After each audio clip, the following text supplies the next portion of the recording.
7절로 11절 말씀이 되겠습니다. 야고보서 5장 7절로 11절 말씀입니다. 제가 읽겠습니다. 그러므로 형제들아, 주께서 강림하시기까지 길이 참으라. 보라, 농부가 땅에서 나는 귀한 열매를 바라고 길이 참아 이른 비와 늦은 비를 기다리나니 너희도 길이 참고 마음을 굳건하게 하라. 주의 강림이 가까우니라. 형제들아, 서로 원망하지 말라. 그래야 심판을 면하리라. 보라, 심판주가 문 밖에 서 계시니라. 형제들아, 주의 이름으로 말한 선지자들을 고난과 오래 참음의 본으로 삼으라. 보라, 인내하는 자를 우리가 복되다 하나니 너희가 욥의 인내를 들었고 주께서 주신 결말을 보았거니와 주는 가장 자비하시고 긍휼히 여기시는 이시니라. 아멘. 아멘. 오늘은 본문 말씀 중심에서 재림을 준비하라 라는 제목으로 말씀을 드리겠습니다. 오늘 많은 사람들이 노후를 준비하고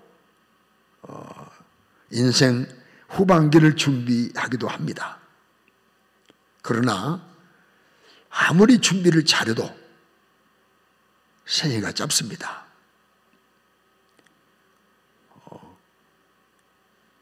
얼마 되지 않는 이 땅의 삶도 준비하려고 노력합니다. 그런데 영원한 천국에서 살게 될 그 나라를 준비하지 아니하면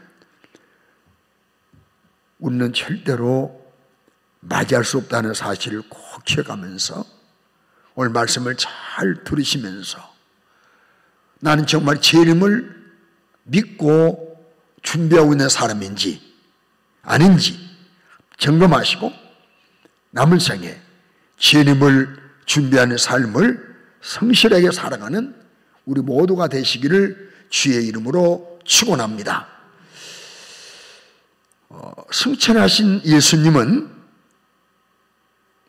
다시 오신다고 하셨지요. 요한복음 14장에서도 내가 처술 예비하러 간다. 가서 처술 예비하면 내가 다시 와서 너희를 나 있는 곳에 있게 하리라. 다시 오신다 그랬어요. 주는 다시 오십니다. 이 재림의 신앙이 분명해야 됩니다. 지금까지 안 오셨다고 못 오시는 것이 아니 재림을 늦추고 계시는 것뿐이지 재림은 꼭 이루어지는 것을 여러분 확신하시기를 바랍니다. 예수님에 대한 예언이 하나둘 다 이루어졌어요. 이제 동령료를 통해서 보내겠다 보내주셨습니다. 성령으로 잉태한다 잉태하셨어요. 어디에 태어나신다 태어나셨어요. 어떻게 죽으신다 그대로 죽으셨어요. 부활하신다 부활하셨어요. 승천한다 승천하셨어요.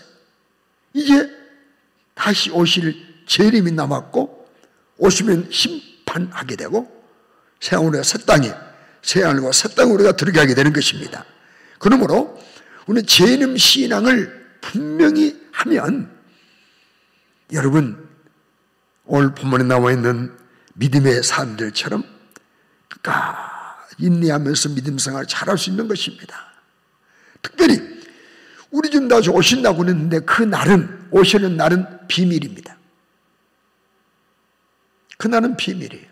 재림의 날은 비밀입니다. 우리가 마태복음 아시는 마태복음 24장 36절에 보면요. 그날과 그 시는 아버지밖에 모른다. 천사도 모르고 나도 모르고 아버지밖에 모른다. 그러나 그날은 분명히 있어요. 그래서 교회사적으로 보면 이 재림을 많은 사람들이 잘못 이해해서 재림의 시기를 발표해가지고 낭패를 봤던 사람들이 많아요. 그래도 지금 낭패 없다고 생각 않고 떳떳하게 한 종파들을 만들고 또 지내고 있고 그렇습니다. 역사적으로 보게 되면 여호와 증인의 창설자 레셀은요 1914년 가을에 예수님이 오신다. 여호와 증인 창설자가 그랬어요. 언제요? 1914년 안 오셨잖아요. 그러니까 또 정정을 했어요. 1970년 10월에 세상 종말이 온다. 지금 종말 왔나요? 그래서 지금 여호와의 증인들, 여호와의 왕국회관 만들어 놓고 얼마나 우리 이 김장님은 교회 나오실 때 집에 나오실 때 들어가실 때 그 회관 볼 때마다 이거 저것들 그러시죠. 이게 거짓말쟁이들이 뭐입니까? 그 다음에 이름만 말하겠습니다. 리더포드란 분이요 1925년에 주님 재림한다. 지금 2000년 넘었잖아요. 안 오셨어. 안식교 창시자도요 화이트 밀이라는 분이 1843년 3월 21일에 오신다. 저 안 오셨잖아요. 그래 안식교 하고 있잖아요 지금. 우리나라에도 많은 사람들이 재림의 날을 말했어요. 그 포스테 어릴 때 기억나요. 구인혜 씨 같은 경우는 1973년에 오신다. 그것도 뻥이었어요. 지금 경기도 도시도 아닙니다. 이재명 씨가요 1953년 12월에 오신다. 그것도 거짓말이었어요. 노광공 씨란 분은 1965년 5월 16일 날 오신다. 그것도 거짓말이었어요. 최근에 누굽니까? 이장님 씨. 몇 년도입니까? 1992년 10월 28일 24시, 거기다 시간까지 말했어요. 24시에 예수님이 재림한다. 다 거짓말이었어요. 예수님의 재림의 날짜와 시간을 말하는 사람들은 100% 이단입니다. 100% 이단입니다. 천사의 말을 해도 도덕적으로 아무리 윤리적으로 그분들이 우리에게 본을 보일 만한 날짜라도 어떤 사람은 그럽니다. 야, 사랑이 많고 뭐가 많고 그래요. 아무리 사랑이 많고 인정이 많고 내 주머니 끝한 내서 꺼내준다 할지라도 예수님 오시는 날짜를 말하는 것은 이단입니다. 그게 구원 없어요. 큰일 납니다. 그런데 왜 이렇게 주님 오실 날짜를 말할까? 그 이유 가운데 하나를 한번 생각한다면 주관적인 어떤 생각을 하나님의 계시로 착각을 해요. 기도하다 보면 생각나요. 떠오르는 날짜가 생각나요. 야, 하나님의 계시했다. 주관적인 어떤 생각이나 기도할 때 떠오르는 것들을 하나님의 계시로 알아요. 그러면 이미 성경이 말씀했잖아요. 그날하고 그 시는 아무도 모른다고 했는데 이 성경이 1.1도 변하지 않는다고 그랬기 때문에 아니잖아요. 아무리 음성으로 맨들면서 오신다 할지라도 아니 절대 아니. 성경이 변경되는데요. 그러면 또 왜 그럴까? 그 이유는 뭐냐면 성경을 억지로 불러다가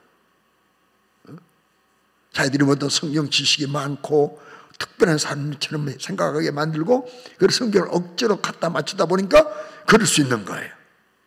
그러나 중요한 것은 뭐냐면 교회와 성도들의 신앙의 혼란을 가져오게 만들려는 마귀 미혹하는 마귀 술책입니다. 맞다고 그러잖아요. 까또 그러다. 그때 하필 카톡이. 저렇게 카톡 오면요, 예배 시간에 보고 싶습니다. 그러니까 되도록이면 휴대폰을 안 가지고 오신 것이 제일 좋습니다. 아니면 무음해놓은 것이 제일 좋으시고요. 가만히 딱 넣어놓고. 누군가한테 확인한 이쪽에서 났습니다. 본인이. 어디까지 했습니까? 이 재림의 날을 말하는 것은 이 마귀의 수작이 교회를 혼란케 만들고 성도의 신앙을 미혹시켜서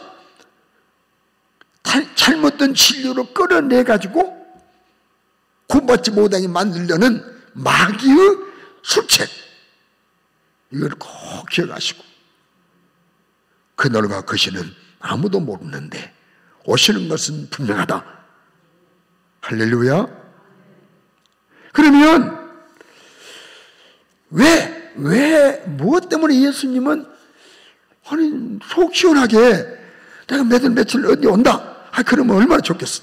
여러분, 그러면 얼마나 좋겠어요. 생각해 보세요. 예수님 며칠 내로 오신다. 그러면 그날 맞춰가지고 그 전날까지는 죽자 사자 죄짓다가 오실 날 회개할 수 있고, 여러분 하나님 비밀로 두신 날이 있어요. 재림의 날이 비밀입니다. 성공과 실패의 날도 비밀입니다. 죽음의 날도 비밀입니다. 내가 죽음의 날짜를 안다고 생각하면 미리 죽습니다. 오면 하루밖에 안 남았는데 미리 죽습니다. 한 달밖에 안 남았는데 그러면요 혼란합니다. 모든 거 다. 그러므로 재림의 날을 왜 비밀로 했을까? 그 이유는 도둑같이 오신다니까, 도둑놈 성품으로 온단 말이 아닙니다. 갑자기 오신다. 갑자기 오시기 때문에 참 성도와 거짓 성도를 구별할 수 있는 거예요. 진실한 성도와 참 믿음을 가진 성도와 거짓된 성도를 구별할 수 있는 거예요. 이해가 되십니까? 주님을 믿는 성도는 참 성도이기 때문에 언제 오시더라도 주님 오실 준비를 하고 있는 거예요. 맞을 준비하고 있는 거예요. 그러나 참 믿음이 없는 성도는요, 재림 아직 어제도 안 오셨는데 오늘도 안 올 거야, 내일도 안 올 거야, 그러고 자체내면 교회 한 발, 세상 한 발 놓고 적당하게 신앙생활 할 수 있는 거예요. 그렇기 때문에 재림의 날이 비밀로 하신 것은 왜 그럴까 한번 생각해 보면, 참 성도와 거짓된 성도를 우리 하나님께서 구별하기 위한 이런 방법이 아닐까, 이런 생각도 해봐요. 또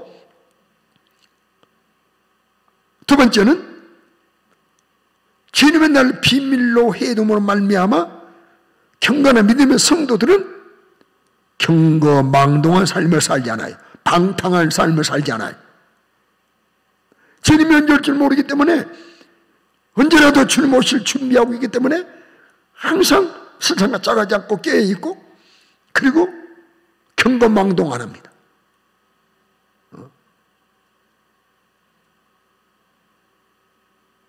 이렇게 경건하게 신앙생활을 유지할 수 있는 거예요. 만약에 타락 오겠는데, 제가 언제 부흥사, 우리 어릴 때 제가 부흥사님들이 주님 언제 오실 것 같습니까? 내 생각에는 비 오는 수요일 날 밤에 오실 것 같습니다. 그 이후인즉 비 핑계하고 주일도 아니니까 예배당에 가지 말자. 그때 오시게 될 것 같습니다. 그래서 수요일 예배 나오면 다 천국으로 데리고 올 것 같습니다. 오신 분들이 아멘. 나는 그렇게 말 안 했습니다. 한 번도 그렇게 말 안 했어요. 들었던 이야기를 전한 것뿐이. 그러니까 오늘 밤 오실 줄 모르니까 그냥 항상 죄를 두지 아니하고 실수 때문에 회개하고 난 경건하겠다 만들고 잠자리에 넣고 하루하루 이렇게 살다 보면 방탕한 삶을 살지 않을 수 있어요. 또 갑자기 오셔야 공정한 심판이 이루어지는 거예요. 갑자기 오셔야. 그렇지 않겠습니까? 자, 오늘 본문 앞에 있는 야고보서 5장 1절로 6절 말씀 보게 되면 지금 마지막 때를 살고 있는 성도들을 향하여 조심하라고 말씀하고 있습니다. 하나님은 야고보 사도 통하여 마지막 때를 살고 있는 우리에게, 성도들에게 조심해야 한다. 이 말 고생으로 말미암아 울고 통곡하라. 앞으로 분명히 마지막 때에 고통이 있을 수 있다. 이럴 때 너희들이 재물이나 쌓고 3절입니다. 은금이나 좋아하고 이럴 때 너희들이 사치하고 방종하고 품꾼의 정당한 품삯을 안 주고 여기 제6절 보세요.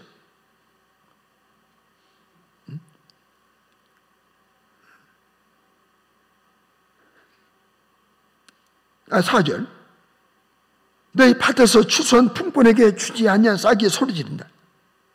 그렇게 품삯도 줘야 되는데 정당 품삯도 지불하지 않고 이렇게 지낸다는, 부만 축축하고 산다는, 이런 사람들에게 이 말 고성을 생각해서 울어라 울어. 마지막 때 부만 축축하고 사는 너희들이 이 말 고생이 있어. 이 말은 부가 필요할 뿐만 아니에요. 우리는 오실 주님을 맞이하기 위해서 준비의 삶을 살아야지. 이 땅의 삶만 영원한 줄 알고 땅에다만 나의 것만 찾고 찾지 말라. 지금 이 말씀이. 그러므로 오늘 본문에 와서 그러므로 형제들아, 주님을 대망하는 성도들아, 이렇게 살아야 한다 라고 말씀해 주고 계세요. 오늘 그것을 몇 가지 말씀을 나누겠습니다. 첫째, 우리는 제 이름을 기다리는 성도들을 어떻게 준비해야 되는가? 제 이름을 준비하는 성도를 어떻게 해야 되는가? 첫째는 여기 제 이름을 기다려야 합니다. 기다리라고. 7절에 귀한 열매를 바라고 농부가 이른 비와 늦은 비를 기다리나니 기다려라. 농부가 비를 기다리는 것처럼 기다려라. 농부가 추수 때를 기다리는 것처럼 기다려라. 여러분, 우리는 준비하고 깨어 기다려야 돼요. 믿고 기다려야 돼요. 오시니까. 절대 실망 안 시키니까. 내가 세상 떠난 이후라도 주님 오세요. 오시면 우리는 어떻게 됩니까? 생명에 부활합니다. 생명에 부활해서 육신의 때 주님을 기다렸던 그 기다림의 신앙의 정도에 따라 또 하나님이 은혜 주시는 거예요. 그러므로 우리는 정말 준비하고 기다려야 돼. 없는 있는 척하면 안 돼. 열처녀 비유 가운데 보면 5 처녀는요, 저기 기름도 없으면서 기름 있는 척하고 신랑 기다린다. 그건 진짜 기다림이 아니에요. 준비하고 기다려야 돼. 기름도 없으면서, 내용도 없으면서, 있는 척, 똑같은 척, 자기들도 신랑 맞이할 수 있는 것처럼. 우리가 자칫하면 교회 안에서 척할 수 있어요. 믿음도 없으면 믿는 척하고요. 모르면서 아는 척할 수 있고요. 여러분, 기도도 안 하면 기도하는 척할 수 있고요. 그러므로 기다린다는 말 뭐냐면 준비를 잘 갖춘다는 거예요. 준비하고 기다려야 돼요. 주님 없고 기다리면 낭패를 당합니다. 우리는 성령 충만하고 주님을 사랑하고 말씀대로 살면서 늘 기도하면서 주님 당장 오셔도 맞이할 수 있는 이런 믿음을 가지고 주님의 재림을 기다려야 됩니다. 자주 말씀드리지만 과거 우리 믿음의 선진들은 재림을 기다렸어요. 아마 너무나 삶이 너무 어려우니까. 지금 우리나라 보세요. 60년대, 60년대만 해도요. 참 얼마나 어려웠습니까? 그러니까 이 힘든 세상 예수님 빨리 오셨으면 좋겠다. 그렇지 않으면 좋겠다. 그래서 낮에나 밤에나 눈물 머금고 주님 오시기만 기다립니다 라고 찬송 불렀어요. 그런데 지금 너무나 육신이 편안하니까 환경이 좋으니까 주님 오시면 어떡하지? 라고 제 이름을 기다리지 않을 수 있어요. 여러분 천국은요 이 땅에 어느 집보다 더 좋아요. 저 강남에 수십억짜리 아파트보다 더 천국은 아름다운 곳이에요. 황금길입니다. 거기 어둠이 없어요. 여러분 우리 주님을 기다려야 됩니다. 두 번째 기다리면서 또 우리가 해야 할 것이 있어요. 뭘 해야 되느냐? 오늘 본문 8절 말씀 보니까 길이 참고 마음을 어떻게 하나? 마음을 굳건하게 하라. 마음을 굳게 해야 돼. 이 마음 흔들리면 안 돼. 이 마지막 때는요, 이 마귀가 우리 믿음을 흔들어요. 동요시킵니다. 마음을 흔들리게 만들어요. 생각도 흔들리고, 믿음도 흔들리고, 흔들려요. 돈 갖고 흔들고, 이성 갖고 흔들고, 마음을 어떻게 흔들어? 각가지 유혹으로, 세상 것까지. 신의 정조를 지키지 못하도록. 이럴 때일수록은 더 주님을 가까이 하며, 주님과 연합하고, 성령 충만해야 되는 것입니다. 그래야 흔들리지 않아요. 여러분, 가끔 우리가 굳건히 서 있지 못하면 흔들면 넘어져 버리잖아요. 넘어져요. 그러나 굳게 있으면 웬만 흔들었고는 안 넘어져. 중심 잡고 있으면. 우리 신앙의 중심을 잡고 있어야 돼. 진리의 말씀에 머리를 깊이 내리고 비진리가 아무리 날 흔들려고 해도 흔들리지 않아요. 돌이 나를 흔들 수 없고 이생이 나를 흔들 수 없고 세상 명예나 쾌락은 흔들 수 없는 정말 우리 모두 신앙의 정조를 굳게 지키고 마음을 굳건하게 하고 주님과 연합을 하고 성령 충만해서 흔들리지 않는 이런 믿음으로 살아가는 것이 다시 오실 주님의 재림을 준비하는 성도의 삶인 것을 믿으시기 바랍니다. 세 번째, 또 뭐라고 말씀했습니까? 이 9절에 형제들아 서로 뭐하지 말라? 원망하지 말라. 심판적으로 문 밖에 서 계신다. 원망하지 말라는 거예요. 서로 원망하지.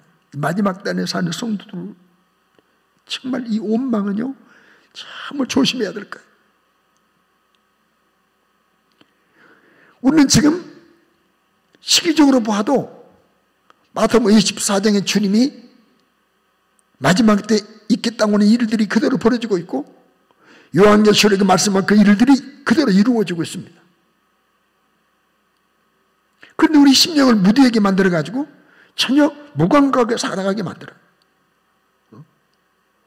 이런 비상한 시기를 사는 우리들은요 서로 간에 원망하는 일이 없어야 돼요.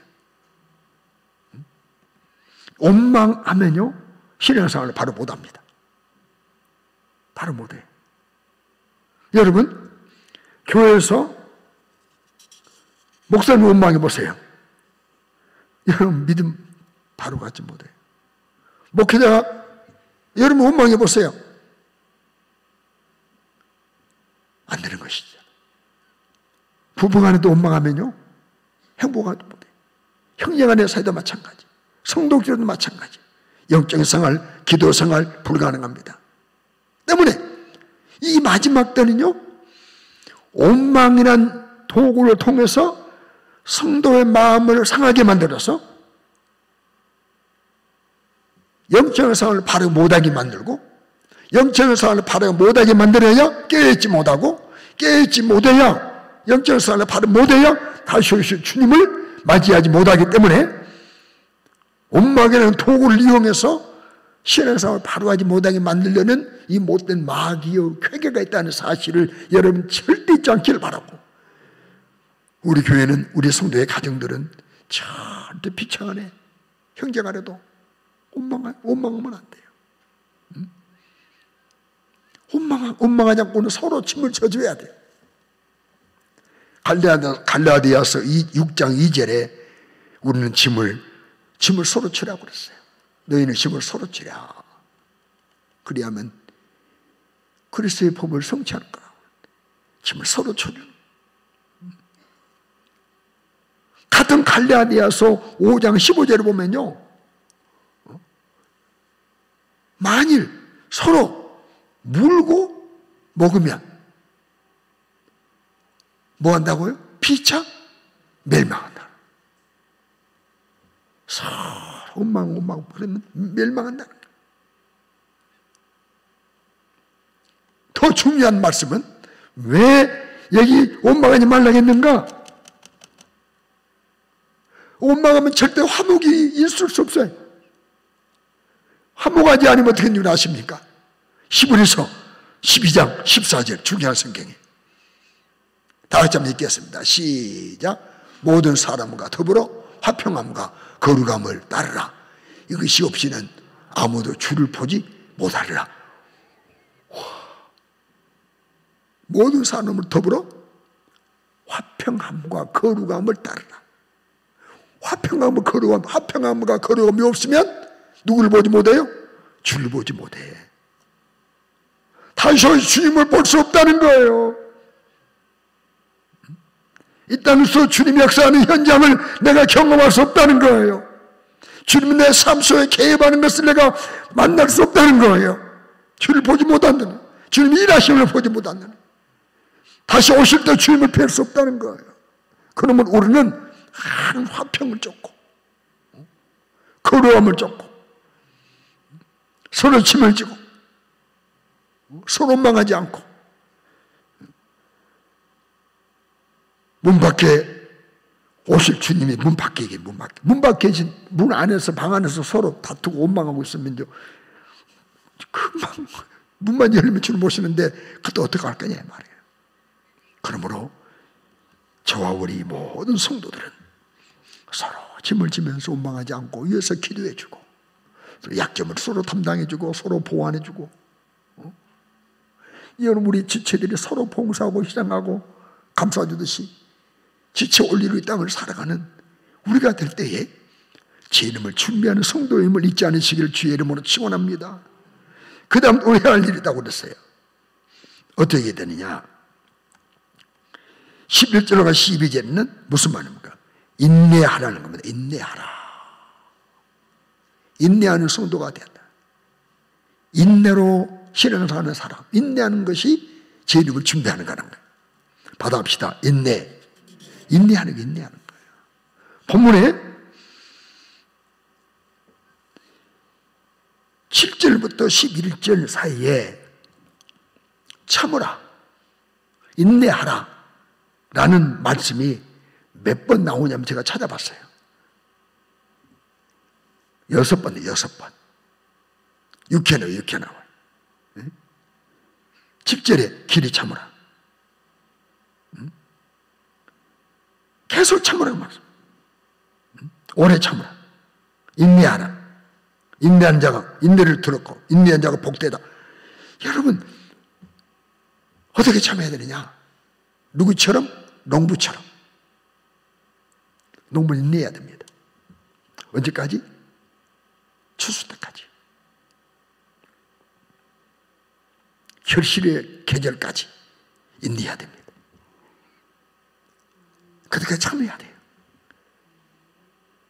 기분 나쁘도 참고.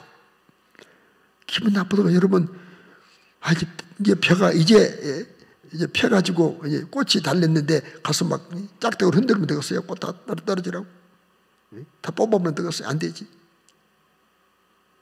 끝까지 참는 거예요. 농부처럼 참으라. 인내할 줄 알아야 돼. 또 누구처럼 인내하라고 그랬습니까? 선지자처럼. 선지자처럼 인내하라. 여기 10절에 선지자들을 고난 오래 참음에 본을 하므라. 선지자들이, 믿음의 선지자들이 인내했어요. 고난에 인내했어요. 이사야 선지자, 예레미야 선지자, 다니엘 선지자, 그 위에 모든 선지자들 다 인내했습니다. 또 누구처럼 인내하라? 욥처럼 있는 욥처럼. 욥. 여러분, 욥이 얼마나 있네. 생각해보세요. 자살해야 됩니다. 지금 같으면. 그러지 않습니까? 아니, 자녀가 다 좋다니까요. 자녀를 죽더라도 재산이 있으면 이제 재산 다 잃었다니까요. 그럴 때 아내라도 좀 같이 위로가 되면 아내까지도 이래도 하나님을 공경할 것이냐고 아내까지도 변심해버려요. 나는 끝났다 하고 잘 살 수 있어요. 그러나 욥은 인내했어요. 끝까지 인내했어요. 그런데 하나님이 주신 결말이 아름다웠잖아요. 여러분, 언제까지 인내하느냐? 주님 오실 때까지. 신앙생활을 포기하지 말고 아무리 힘들고 어려워도 마지막 주님 오셔야 우리 신앙생활이 결산이 되는 것이기 때문에 그때까지 끝까지 내 삶은 풍요점 그날까지 죽는 그날까지 인내하고 산을 쓸 때 주님 살을 쓸 때나 주님 오신다 오실 때까지 인내하고 어떻든 우리는 신앙의 결과를 볼 때까지 주님을 맞이할 때까지 천국에 들어가는 그날까지 인내하는 여러분 되시길 주의 이름으로 축원합니다. 신앙생활에 인내하지 못하면요 신앙의 보존은 불가능합니다. 마태복음 24장 13절 말씀 보면요 끝까지 견디는 자 구원 얻는다고 그랬어요. 끝까지 견디는 자는 구원 얻으리라. 오늘날 못 견디고요. 참 예수 믿다가 좀 오르면서 못 견디고 그냥 탈락 우리 주변에 얼마나 많습니까? 탈락 좀 힘들다. 나 교회 안 맞는 것 같아. 뭐가 안 맞아 안 바뀌느냐. 뭐가 교회 안 맞아요? 그렇게 마이각을 생각하는 것이지. 인내하면 돼요. 고백고비 인내하고 참고 기다려. 자녀를 향해서도 인내하면 때가 되면 자녀를 또 다 바로 쏘잖아요. 여러분 아무나 인내하는 거 아니에요. 누가 인내하느냐? 인내하는 사람은 어떤 사람이냐? 하나님의 약속의 말씀, 그 하나님의 약속의 말씀은 이루어진다. 그러니까 하나님의 약속은 이루어진다고 믿는 사람이 인내할 수 있어요. 하나님의 말씀은 성취된다. 말씀은 이루어진다. 이 사람이 인내할 수 있어요. 말씀은 이루어진다고 믿는 사람이에요. 약속 성취를 믿는 사람. 주님 오신다고 약속의 말씀 믿으면 오실 때까지 끝까지 인내하는 거 아닙니까? 그러지 않습니까? 두 번째, 믿음이 확고한 사람. 믿음이 확고한 사람이 인내할 수 있어요. 믿음이 확고한 사람. 뭐입니까? 소망이 분명할 때 인내할 수 있어요.